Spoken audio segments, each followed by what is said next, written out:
Welcome to another episode of my series, Mystic Minds with K Mystic, where I represent something that I like to call the mystic veil, the bridge between the seen and unseen worlds. On this episode, I'll be talking about psychedelics and my experiences with them. Now, when I was about 17 years old, the first psychedelic I had ever done was shrooms. This wasn't the most drastic, expansive, or, ego death type of experience. It was just a fun little experience. My friend had made it in some tea and we had drank it. It was like some blue tea. We were just chilling in his room and nothing crazy ended up happening. I saw my internal universe. That was pretty cool and I felt extremely euphoric, but I didn't really see anything that I was expecting to see the first time I had ever done it. The second time I had done it though, this was when something had happened that you'd expect that's just to experience or see when you do something like shrooms or a psychedelic. I was in my bedroom and I had drank the tea. And when I had drank the tea, the thing that had happened was I started seeing eyes observing me in my whole room. Like there was eyes and they looked very angry. And I was thinking like, why they look so angry? And there were just, there was just these eyes in my room observing me. I'll see if I can find a reference image to show an example of what those eyes look like. But after I got over that, I had this black tourmaline bracelet that I had with a pentagram on it. And I had felt something tugging it. So I had looked to the side and I saw a goblin. This goblin looked like it worked at the Harry Potter bank. You know, if you've seen the scene when Harry Potter, when there's the goblins at the bank, this is what the goblin looked like. And it kind of giggled and then literally warped and teleported out of the room. Now, this was a very cool experience. Now, they say not to look at the mirror, but I had decided to get up and to leave the hallway. And as I looked in the hallway looked like it went down for kilometers in my house. And I definitely didn't live in a mansion, right? It looked like it went for kilometers and kilometers down, or meters or miles, however people want to say it. But yeah, so that was the first experience that I had. Then I ended up walking into the bathroom, and when I looked in the bathroom, my face started going wrinkly a little bit. I started looking, my face started morphing. What was that? What's that? A jaguar. I looked like a jaguar. It was like it was weird. So if you ever looked at those, I'll try to find a reference image of what it looked like. It looked like some type of jaguar, some type of jaguar or something. And yeah, it kind of got creepy. So I went back into my room, and I remember this feeling that it was gonna last forever. And I started getting very scared. And I said, "How am I gonna go to school tomorrow? This is gonna be ages." And the reason why I got this feeling is because I remember it felt like it had been hours. And when I looked at my phone and I looked at the time, it had only been like 15 minutes. And I thought I was going to be there forever. So eventually I started to use my phone. Now, this is where it got strange. So when I opened my phone, the letters from the screen started floating. There was this girl I used to talk to at the time, and I had looked on her page, and she looked like a mythological entity. She looked like a mythological being. And yeah, it was wild, but that was my first time. I mean, that was my second time that I had actually done shrooms, and that was the first time I actually experienced like a full psychedelic experience. The first time it was cool. I saw my internal universe, and I'll try to find a reference video of what that looked like. But the second time, that was definitely the most expansive. Now, the third time, this was probably one of the coolest experiences that I had. I used to have a page called K's Dark Zone, and I used to post different videos on TikTok back in 2023. When I actually posted this, right, people didn't believe it. Now, this actually changed my mentality when it comes to certain TikTok videos. Sometimes you'll be on TikTok, sometimes you'll be on social media, and you'll be like, oh, that person's making that up. Now, I used to think like that until I remembered when I told my psychedelic experience, a comment got a bunch of likes where someone said, this isn't real. You don't experience it on the amount of grams that you had. You said you just took a couple. You know, you need like a way higher doses to be able to see something like that. Maybe they're comparing my experience to theirs, but I'm definitely someone that has been into spirituality and metaphysics since I was a teenager, 12 years old. I was younger than a teenager. I was probably 12 years old when I started doing different meditations and researching, doing different spiritual practices and stuff like that. So maybe my experience of my mental bandwidth to what I'm going to experience might be different to someone that probably isn't into that type of stuff. So I already had a baseline to basically expand on through psychedelics. But this is what happened, right? This is why I don't say people don't make it up anymore, because I literally experienced it and people said, you made that up. But continuing on, when I started doing this shroom trip, I had first gone to this oval near my house. And when I was at this oval, it didn't really kick in the way I wanted it to kick in. So I went home and I put it in like a sultana bread sandwich, a toasted sandwich, and I went back to the oval. Now, when I got back to the oval, when this portion kicked in, like the second batch, I remember the world turned into like an alien dimension, like an alien world. Everything was purple. The plants were kind of pink. The trees were pink. The grass was like neon green, and it looked really cool. And I started hearing these jingle bells, like this, some type of celestial music or some type of heavenly keys were being played. And I started feeling extremely euphoric. Now, when this portion of like the purple violet world started dimming down, this is when a kind of creepy part started to happen. So I was looking at the trees directly in front of me at this oval, and a reptilian face morphed into the trees and was staring at me. Now, when you're a kid and you're watching, I don't know, paranormal activity, or you're watching a horror movie, you can put the blanket over your head, you can close your eyes. On shrooms, you can't close your eyes. You're gonna see what you're gonna see, and you can't get out of it. So I remember turning around, trying to look at that tree. It morphed in that tree. You close your eyes, it's in your eye, like it's in your mental eye. It's in your mind's eye. I mean, so it's like I had to accept it, and when I accepted that I was just gonna see this no matter what, the face calmed down and it stopped looking at me in the way that I was before. So it didn't look like a creepy evil reptilian anymore. It just looked like a normal entity, and it was staring at me, and it was blinking and everything. It's crazy. So that was the portion of that experience that that was the portion of that trip the reptilian face went. And then as I started sitting down on the grass place on the oval, something really cool had happened. I was looking at the sun, and an angel flew out the sun, observed me, and flew back in. This was one of the coolest parts of this shroom trip, seeing that angel come out of the sun. Now, maybe that's the part of the story people might have said on my comments back then, that you made this up, but yeah, that's basically what had happened. Now in 2022, this was definitely okay. So in 2022, right, I came to work one day, and my coworker said, "Hey, come outside, come to the front." And I had came to the front, and they had showed me a huge patch of shrooms. Now this is what you call real magic mushrooms. The reason why I say this is real magic mushrooms is because we could take them all week, Monday, Tuesday, Wednesday, Thursday, Friday. And on Friday, when we would take them, on Monday morning, they would be grown back.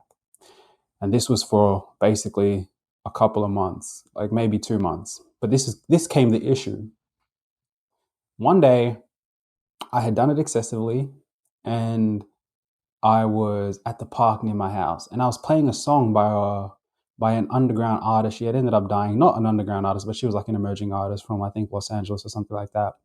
Now, this was a very sad situation that I experienced in 2025, because she was a cool artist, and then I remember thinking to myself, she hasn't posted in a while. And I go click on her page, and in the comments, people are saying, RIP, we miss you. And I said, what? She had died in late 2020. She had died in late 2025. Her name was Kova. She was a pretty cool artist. I liked some of her songs. Now, this song that she had back then, it was Why Is It So Hard to Stay Sober? And when I had played the song, a fatherly face, like God, had manifested in the trees in front of me and said, why is it so hard to stay sober? As soon as the song was playing. Now, some people can say, well, this is a part of your consciousness that's trying to protect you. This might be your subconscious mind that's coming to the forefront to say, hey, why do you need to do this? Like, why is it so hard to stay sober? Why are you microdosing every day? Why are you doing these shrooms? And I stopped after that. I definitely stopped after that, and I stopped doing it for a long time. I had done it again, but yeah. Now, my LSD experience. I was with the same friend that I did shrooms for the first time. And I was in the mirror and I saw my biofield. Now, this was one of the most beautiful experiences that I had because I felt real bliss. I felt real happiness. Like, this was definitely some type of, and to think that, there's a part of us that always has access to these things because obviously LSD, right? It's a chemical compound that affects your bloodstream. And after it affects your bloodstreams, it gets broken down, turns into, I think, DMT. And this DMT gives you these psychedelic experiences of different dimensions and different worlds. But I truly believe that this is something that we can experience. Why do I say that? Because I've had dreams where I've had the same feeling on LSD before I've had the same experience and the same feeling on LSD in a dream. So our brain already has DMT. So my belief that these things can be experienced, these internal states of bliss can be experienced, but your brain needs to be extremely detached from reality. Like in a lucid dream, you're detached from reality. It's very hard to feel those things in your daily life, like those real extreme states of bliss in a daily life. You need to be detached from reality in some type of simulated world in your brain or the astral plane, however people, take that perspective of what dreams are. But in this part, right, I saw my biofield. It was purple, then green, and then it was rainbow. Now, I think my original biofield is purple from scanning it. That's the color that it is. But on this experience, I saw different layers. I saw purple, green, then I saw rainbow. So yeah, that was very cool. I also saw my friend's biofield. His was pure white. It was just all white light around his body. So that was cool. Now, there was one time I had saw this large being in my backyard on a psychedelic trip. This was just like a half tab that I had taken. And yeah, it was kind of weird, but nothing really happened after that. Now, on LSD, one time I had looked at the sky and I saw a grid that was laid across the entire sky. Now, this looked like a structured pattern of geometric shapes across the sky. Yeah, it was very interesting to see that. I had asked someone else. They said they still saw the same thing, and yeah, pretty cool. Now, this was definitely the last time I had actually done LSD because this one was definitely not supposed to happen. It was on a whim. No, this wasn't the last time. Second last time. So this was on a whim, right? We had just done it. Me and a friend had did it, and when I had walked home, I had saw myself die. Like when I was walking home, I saw myself die. Literally, I saw myself die. But I didn't really think much of it. And when I got home, my room was in the garage at the time. I came in the garage and I laid on my bed. And then I saw the Grim Reaper walk through the wall holding my body like this. This is a pretty close image of exactly what it looked like. And I said, wow, that's actually crazy. So, yeah, I think I saw an alternate reality where I died walking home in that experience. Who knows? Maybe it was just a, illusion, some type of mental apparatus. But yeah, that's basically most of the experiences I had on LSD. And I had another one, but I probably won't mention that on this one. Now, when it comes to future experiences, spiritual teachers advise doing it with a professional shaman or guide to avoid opening doors in your consciousness that you won't be able to close. Yeah, a lot of people, including me, yeah, that's exactly what happened on my last time I did it. You open a door that you can't close, and it's been 2 months. Next thing you know, you're still tripping, and you have to live a regular life. That's the worst part about it. Life does not wait until you fix your problems, so you have to be careful. You go do LSD, you go do psychedelics, you end up in an experience where you still have to go to work or, experience a regular life while you're still having these psychological issues because of a substance that you took. That's why you have to be careful when it comes to these type of stuff. You open a door that you can't close, and if you're speaking in spiritual and metaphysical framework, energy can come through this that can affect you. You know, if we're being honest, are all beings in those psychedelic worlds positive? Do all of them tell you everything's going to be okay when you get back to earth, keep going? No, not all of them are like that, and not everyone has trips like that. There might be other forces that may come through those doors into your mind. You never know how that's going to affect you. Now, there are places and resorts and retreats all around the world, like Mexico, Peru, Thailand, Africa, where, these different shamans and priests can do soul retrievals with psychedelics. I heard shrooms is another great way to look into your soul, and how, for example, different shamans can do soul retrievals. Soul retrievals is basically when fragments of your soul fall off or break off because of traumatic moments in your life. You have dark moments in your life, you go through something very traumatic, the fragment of the soul breaks off. Now, the soul is said to be made out of like a multifaceted diamond type of divine intelligence structure. Now, these soul fragments, I mean, your entire soul, which down on earth, you don't have your whole soul here. Your whole soul is in the overworld, and it breaks down to different dimensions coming down until you get to earth. But the part that you do have has different aspects of it that control different parts of your consciousness, your personality, arrange a whole different stuff, right?